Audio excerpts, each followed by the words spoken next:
Le sang est constitué de plusieurs composants. Les globules rouges qui transportent l'oxygène, les globules blancs ou leucocytes qui luttent contre les infections, et les plaquettes appelées thrombocytes qui permettent la formation des caillots sanguins. Le liquide jaune contenu dans le sang est le plasma. La prise en charge des symptômes liés au cancer et à ses traitements peut nécessiter des transfusions sanguines. Une transfusion est l'administration de sang ou de composés sanguins à travers un tube souple appelé cathéter. Celui-ci est mis en place dans une veine, par une aiguille intraveineuse, par un cathéter veineux central ou par un cathéter veineux central inséré en périphérie. La transfusion peut concerner un ou plusieurs composés sanguins. Le produit sanguin peut venir d'un donneur ou avoir été prélevé préalablement chez le patient receveur. Avant de faire une transfusion, on pratique des analyses de sang pour connaître les besoins du patient. Si le patient présente une anémie et que les examens montrent un faible nombre de globules rouges, on choisira de transfuser des globules rouges. En effet, si le corps ne reçoit pas assez d'oxygène sanguin, il souffre de fatigue, de vertige et d'essoufflement.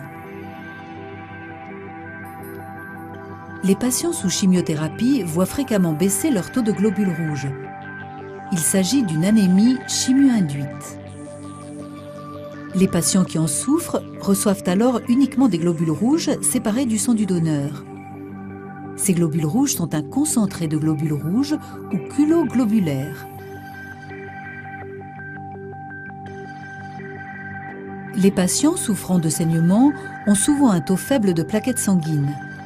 Cela se produit lorsque la moelle osseuse qui produit ces plaquettes est atteinte par la chimiothérapie ou la radiothérapie. Certains cancers, comme la leucémie, abaissent le nombre de plaquettes sanguines.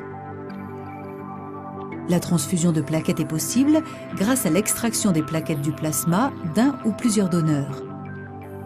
En effet, le plasma ne contenant qu'une faible quantité de plaquettes, plusieurs unités de plasma de donneurs sont nécessaires pour faire une seule unité de plaquettes. Le plasma sanguin peut être transfusé à des patients souffrant de traumatismes ou de troubles de la coagulation. Lors du prélèvement sur le donneur, le plasma est séparé du sang et congelé jusqu'à son utilisation. Le plasma congelé utilisé en transfusion est appelé plasma frais congelé.